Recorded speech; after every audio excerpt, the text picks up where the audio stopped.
let me get into the first one where we talk about pop culture, and we're going to talk about a gentleman called Mr. Beast.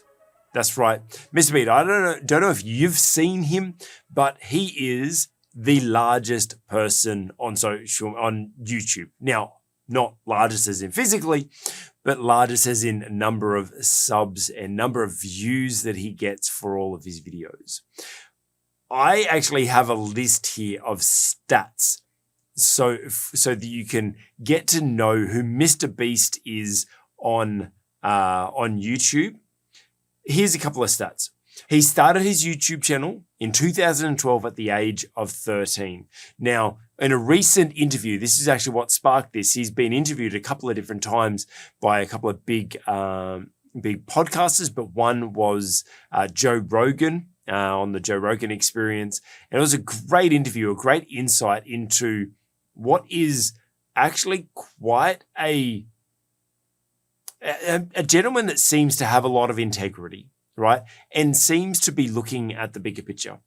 And he shares that when he first got into YouTube, he pretended that, like, he told his mum that he was going to college, and he wasn't attending college at all. He was sitting in his car, editing videos, and chatting with a couple of his friends, and they were all, this is early days of YouTube, and all just trying to figure out how to make it big on YouTube, studying into so much depth about thumbnails and topics and attention rates and things like that. And it's an incredible, go and check it out. I'll put the link below. You have to see the interview with Joe Rogan. It's a great interview, but he started at the age of 13 on YouTube. One of his videos that kind of made him famous was he counted to 100,000. Yep, just counted to 100,000 on a YouTube video.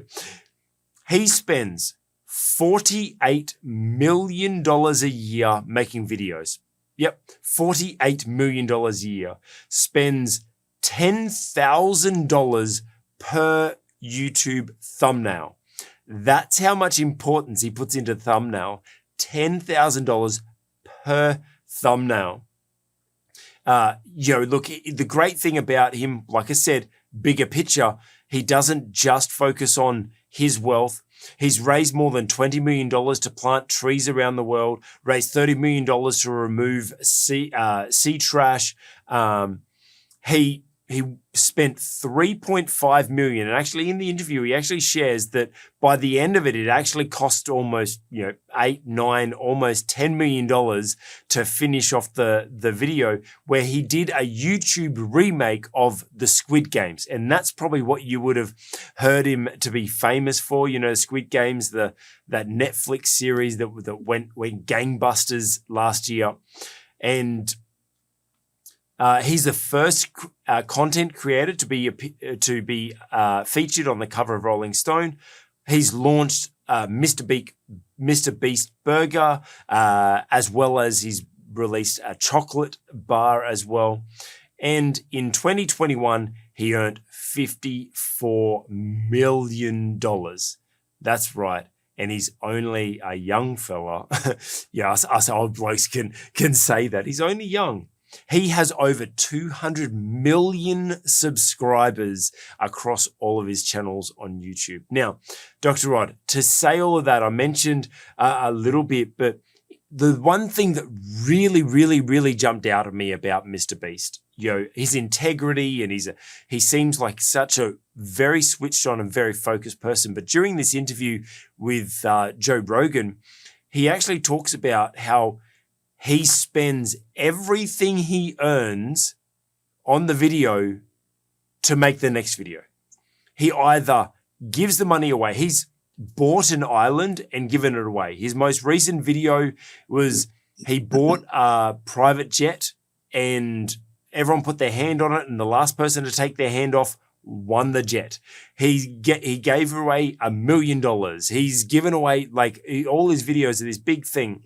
And he spoke about how look, he could keep some of that money himself, but his response was so focused on the bigger picture that he said, no, my aim is to build the channel as big as it can. He goes, I want to become the biggest creator ever. He already is, but he says he wants to be bigger. And so he's so focused on investing, not buying new cars, not buying things and stuff like that. And he's just said, I'm focused on the big picture. So every bit of money he gets, he invests straight back into his creating his videos. What can we learn from someone like that, Dr. Rod, as leaders? Well, the first thing I would say is until you introduced me to him, I didn't know who Mr. Beast was. So I had to do a little bit of research. But it seems to me as if, one thing for sure and certain is he enjoys life. Yes, that's and good. I think that's important for all leaders. Make sure you enjoy life and that you don't become so focused on your tasks that it robs you of the joy of simply living. Mm-hmm. The second thing I would say is that he doesn't seem to be as oriented towards making a profit as some people in business might be, and enjoys giving things away, which is great. Mm-hmm. I'm sure that creates a lot of fun and entertainment for many people as well, because I know a lot of his videos are watched long after they've been live on YouTube. So the thought that ran through my mind as I read about him was, well, good on you for having some fun. And he's only young. Mm-hmm. He's about a third of my age, I calculated. And he's at an age when he should be having a bit of fun. Yeah. And it's good to see that he's not really caught up in the whole idea of having to make a profit out of everything that he does. Now, clearly, he has a vision which is a bit different to the vision of many entrepreneurs, because it's not defined in terms of profitability or in terms of money overall. He wants to be the biggest content provider on YouTube, which is not necessarily a monetary objective. And I think that's an important thing for us too as leaders in business, is to know for sure and certain just exactly what our own mission is all about. Yes. Yeah. Knowing our purpose.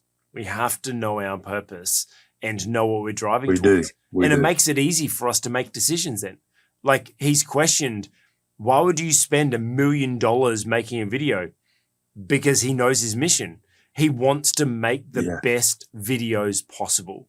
He wants to have the most impact through his videos.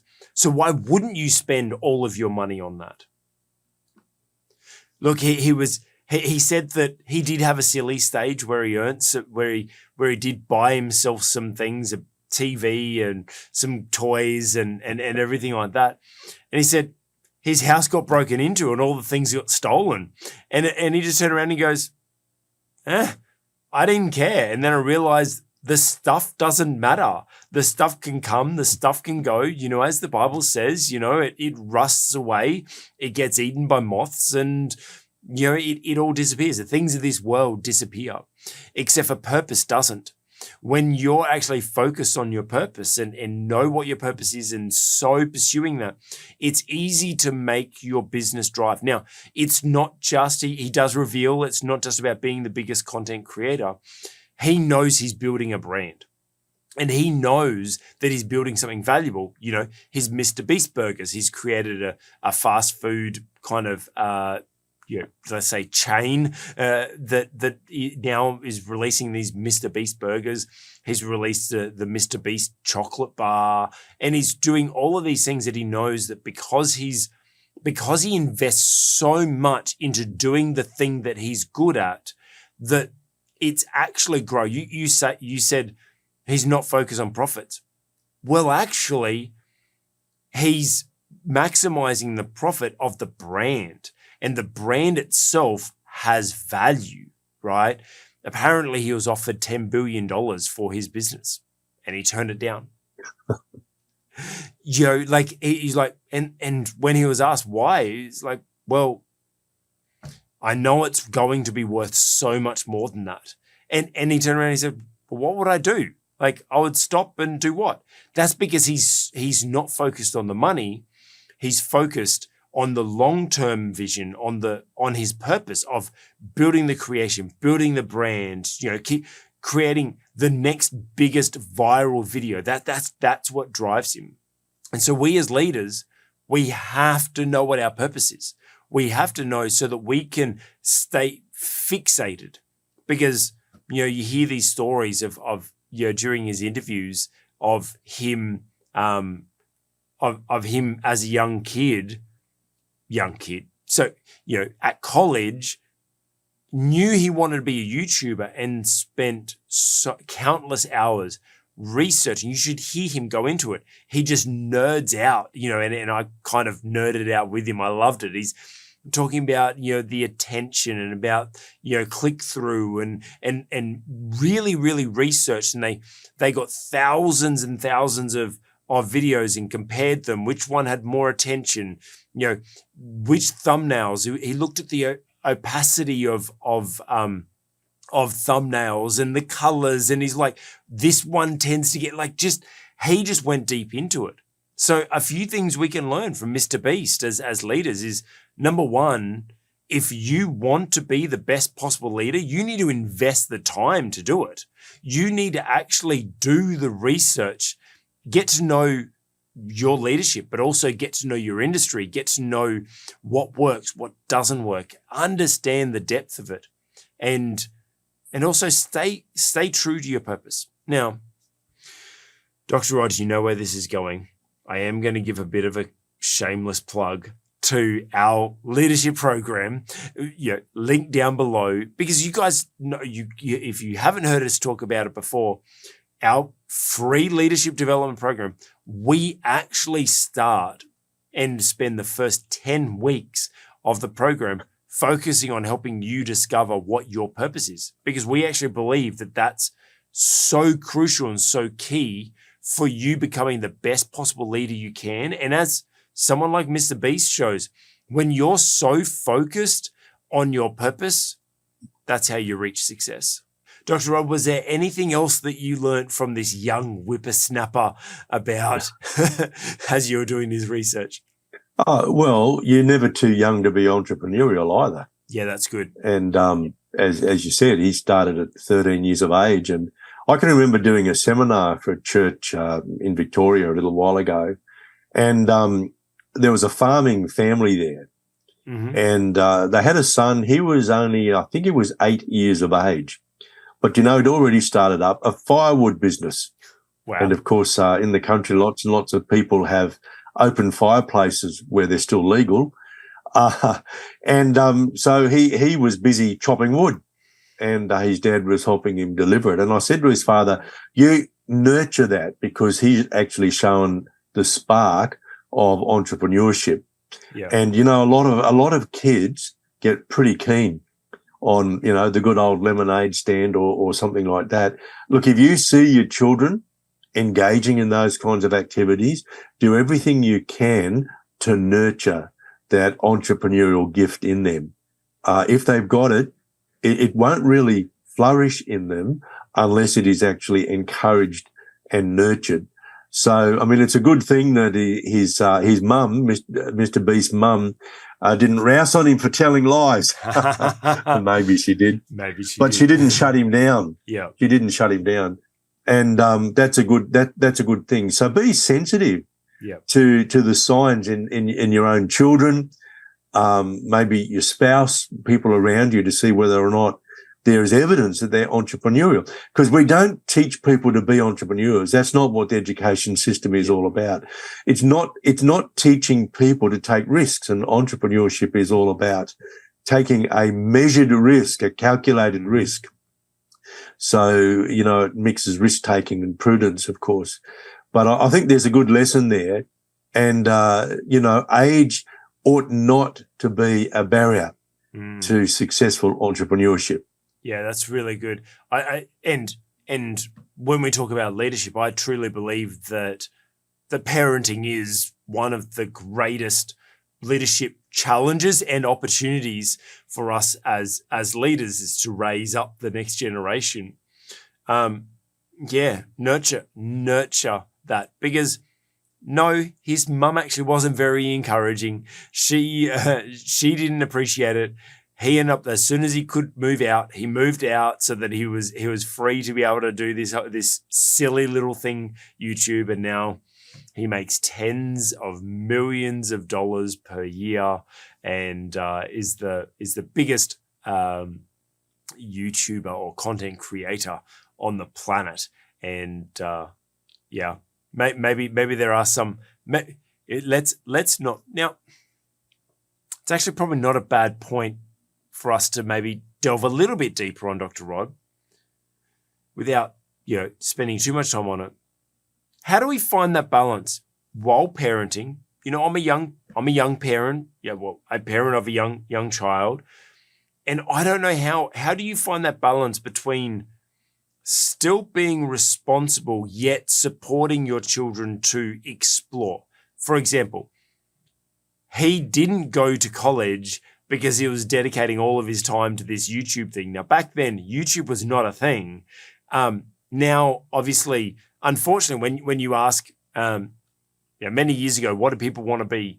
Kids wanted to be a movie star or a rock star or a pop singer or something like that. Nowadays, most kids you ask, what do they want to be? They want to be an influencer.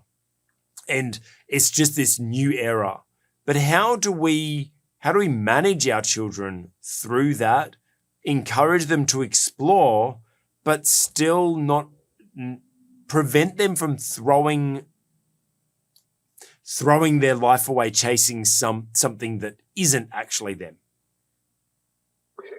Well, one thing, and look, I'm not really an expert on parenting, not for one moment would I consider myself such, but I think one very significant thing in the way in which he behaved as a child was that he did some pretty serious research. Yeah. So for him, it wasn't just a dream. Yeah. And, often our kids come to us with a dream. Yes. And dreams are good, but dreams get nobody anywhere unless people are prepared to do the very hard work of turning the dream or the visual into a reality. Yep. And that hard work will often involve doing some research. So the fact that he spent a lot of time, maybe some people would argue too much time, researching YouTube, I think that is a pretty decent indicator that there's something more than merely wishful thinking or a dream. We all have dreams. Most people never fulfill their dreams because they just remain a dream. And people don't build a strategy. They don't do the research in order to bring that dream from, if you like, a state of wishful thinking into a state of actual being. So I think one really important sign is when you're observing your child's behavior, are they really just wishing this might be the kind of future that they experience, or are they actually really putting effort into realizing that dream now? And I think the more evidence that you see that they're really putting a lot of effort into it now, the more confident you can be that this is actually a gift that you should nurture. That's really good. So what can we learn as leaders from Mr. Beast? Number one, let's see the bigger picture.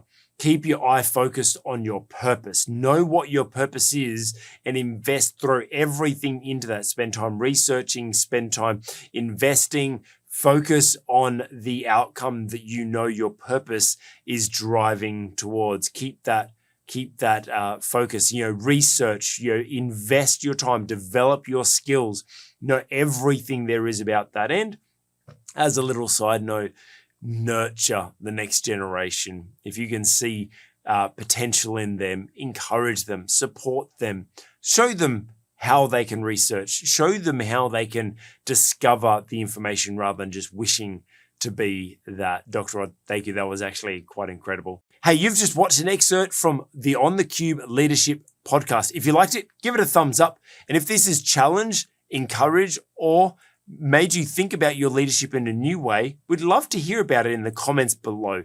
And hey, if you'd like to watch the full episode, check out the playlist on the screen. And please, it would be an honor if you would consider subscribing to the channel.